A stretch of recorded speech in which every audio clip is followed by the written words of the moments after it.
Boom goes Stray Dogs for the win again this week. What is up, everyone? It's your boy Infrared. Welcome to the Scott Reports. Today I bring you an anime review of Boom Goes Stray Dogs, episode 7.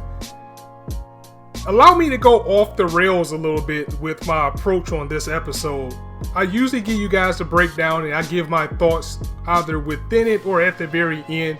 However, I want to go ahead and get this out the way first because the conversation that Kunikina and Dazai has is the very foundation of this entire episode, and it also explains to me, or at least I feel, that the differences that these two have in their personalities and their ideals, which has been the big selling point or the big plot point of these last two episodes, is why these two are the perfect partners for each other, and probably why they are partners, because the way they both view the world bounces off each other to the point where it's effective, and one might be the light to the other one's darkness and vice versa in any type of situation.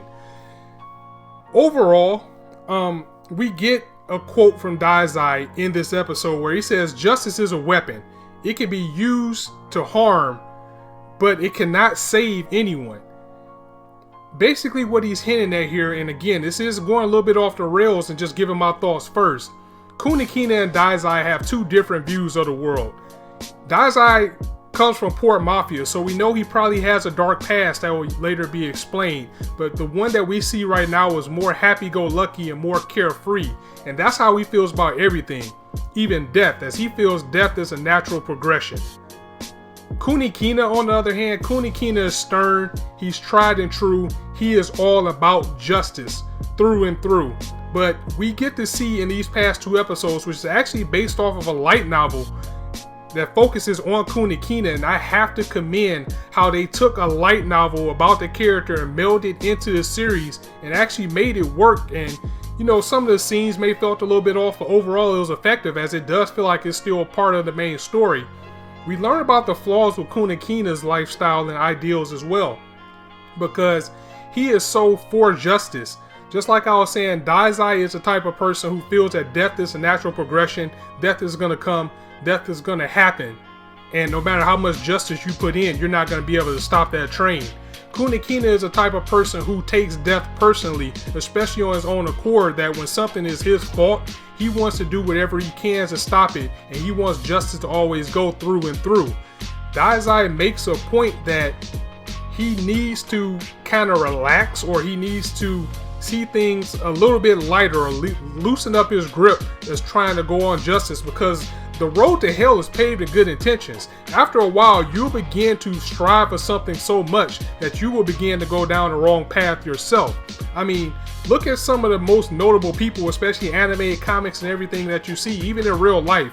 It's a lot of people who start off with purely good intentions. However, they start going down a certain road that they can't come back from, even though if they don't seem wrong. Look at Magneto in X-Men. Look at King Miriam of Hunter x Hunter in a way. Look at Sensui from Yu Yu Hakusho.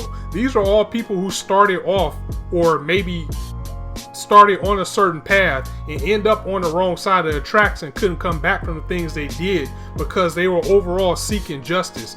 And Dazai mentions that to Kunikina, that the Azure King, he was all about justice in his own right, and look what happened to him. If you keep going down this path to steadily try to get justice, you're going to end up being just as bad as the people that you try to hunt down. And I just had to get that out there first. I know it kind of jumped ahead versus the way I usually do my reviews, but I had to get that out there as that was the meat of the dynamic. And what I was saying is, I feel that Kunikina is the light that Dazai needs to bring him out of his darkness from coming from Port Mafia, because I'm pretty sure he probably was a completely different person at that point.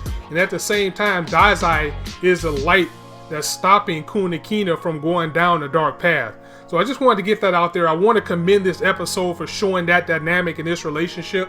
And unlike Joker Game, which is getting worse and worse by the week, I have to say that Boom Goes Stray Dogs is getting better and better by the week, especially when they're doing things like this. And I'm more invested in these characters instead of our main character. I don't even remember his name right now. He's pretty much just there to observe everything. And we're still after the Azure King at this point to stop the bomb. And Rampo is not in this episode because if you would have put our boy Rampo on this one, he would have ended no time flat. But they did a little bit of damage control to not have him there. So these two would have to figure it out on their own. So without further ado, let's get down to the breakdown. So our episode starts off with Kunekina back at the Armed Detective Agency, and he's briefing everyone on the message that he got from the Azuri messenger, telling them that that's a bomb in Yokohama City, and they need to stop it by sundown. We get a call, or we find out that Rampo's out of the city right now, so he can't help. They gotta do this on their own. And props again to this episode basically pulling a ReZero and not having an opening. They used every bit of time that they could to make this episode go through. So we didn't get an opening this week. We just got right into the action that gave us that extra minute and 30 seconds of just content. The president of the Armed Detective Agency says that since the agency is going to look like the bad guys if they don't stop this bomb, since they're being set up right now, everything rides on them finding this bomb and stopping it, as Kunekina takes Atsushi as well as Dazai as they go to try to find where this bomb is and stop it in time. While this was going on though, while they were doing the briefing, Dazai was in a restaurant with Sasaki, and Kunekina found him and he was briefing him on what was going on, and he was kind of, resistant. She was like, wait a minute, I'm just a civilian, so should you guys be discussing this in front of me? Like, oh, it's fine. And good old Dazai bringing the comedy to the episode to the point where he's pretty much trying to hook Kunekina up with Sasaki at this point, making little nudges like, hey, this sounds like your ideal girl or guy. But he had her there because she is a psych major and he wanted her opinion on what she thinks. It is here she mentions that she thinks that the Azure King may have been behind this all along by himself, as he just wants vengeance on the agency because Kunekina and the agency was pretty much responsible for his downfall and him killing himself. So he's out for revenge. Kunekina, of course, has a bad way about this because remember the hacker that we met in last episode, his father was one of the people that was with Kunekina that died, and just like I was saying how he has such a strong sense of justice, he personally feels responsible for that and wants to do something about it. So he's taking this case personal to take down, to find the Azure messenger and take down this bomb that the king is planning before it's too late. Now, once again, Rampo is not in this episode. However, he did call in to flex on him and say, if I was there, this would be done quickly. But he tells them that the bomb is at like a fish market or in a fish area, because the particular area that it's in, if a bomb explodes, it's full of oil and gas. It's just going to make the explosion quicker. So they need to get there as fast as they can, as they only got about 20 minutes at this point. We also find out from a call that the taxi driver, who was the informant and pretty much in on the kidnappings and everything from the last episode, he has died in his cell, and it was pretty abruptly, as he died just seemingly like in his sleep or out of nowhere. No one can explain it. However, he had like a 00 on his palm, which looks like a spell. It is here that we find out the ability of our villain of the week is a puppet master. He's a man that can put this number on you, and he can also control you. And every time he uses his ability to control you and make you do what he wants, and he can do this anywhere in the world, the number goes lower and lower. And when that number reaches 0, you die. So we get to the warehouse where we need to be. Dazai finds the bomb, but he needs the key to the detonator, which he can't find. Kunekina is at the bottom, and he's now facing down our villain right now, who puts the spell on Kunekina, so time is running out for him right now. Our villain, of course, also has the key to the bomb, which he breaks in front of Kunekina. And Kunekina, he's kind of at a loss here right now because this guy's using this ability to throw him around like a rag doll. Meanwhile, Dazai has his own problems of his own, as he's up top facing down a big muscle-bound strong brute who is just straight up brute strength. And they're both at a heavy disadvantage right now. But how do they get through this? Tag team, baby! And probably the most hype part of the episode, as both Kunekina and Dazai notice that they're in trouble, and Kunekina uses his wire gun to switch places with Dazai because they're both fighting somebody that the other one can take. Dazai, with no longer human, would be able to nullify the guy's ability at the bottom. And up top is a physical person that Kunekina can take down hand to hand. And that's exactly what they do. Kunekina goes up top and takes this guy down with no problem. Dazai uses his ability at the bottom to pretty much nullify the other guy's attack. And they get to the bomb, and Kunekina actually uses his ability, Doppel Poet, to actually make a key that he duplicated from the bad guy that stopped the bomb, and everything is saved. We also learned something crucial about Kunakina's ability is that he can only create things that's the same size as his notebook.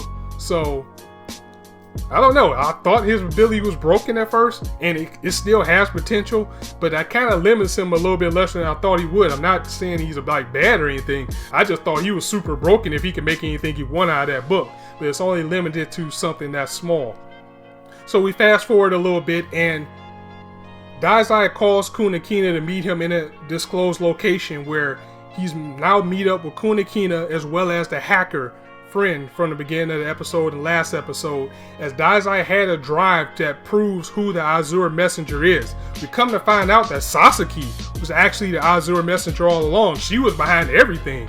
And the reason for doing this is she wanted vengeance against Kunakina and the agency for killing the Azure King. And this is where we get the meat of what I was talking about at the beginning of the episode with the ideals and everything, because the Azure King had a strong sense of justice in what he believed in, just like Kunakina. And look at the type of path that he ended up going, even though it might have started off good at first.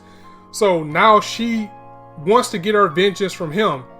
However, he's dead, her gig is up, and the bomb was stopped, so she pretty much failed at this point. The only thing she has left to do now is die. And she knows that Kunakina isn't going to shoot her because he still believes in justice that much. And she knows Dazai probably would, but he wouldn't do it in front of Kunakina. So what does Dazai do? He actually gives the gun to the hacker kid, who I forgot to mention actually took a bullet for Kunakina, so he's already broken up about that too. But he gives the gun to the hacker kid, who guns down Sasaki, and he's now successfully avenged his father, because the king and her plans were the reason that he was dead to begin with. Even though the king did it, him getting his revenge on her was pretty much just the same. And this takes us to the end of the episode as we get the debate that we had between Dazai and Kunakina about their ideals. And Dazai basically saying to Kunakina that if you continue to go down this strong sense of justice, if you continue to go down this path that you're going, you're going to end up being just as dark as the king one day if you're not careful. And Kunakina resents that, saying that he will always be about justice no matter what, but he's a little bit angry. And the episode actually kind of ends abruptly right there. That's probably the only flaw that I have right now. It's like, you're just going to end it in an argument like that? But overall, that was the episode. Again, it was phenomenal, and this series just keeps going up and up. I think at this point he only had one bad episode, and it wasn't enough for me to rage quit. It was just, I wasn't expecting the type of tone. I forgot which one it was. I think it was episode 4 that was just straight comedy the entire time.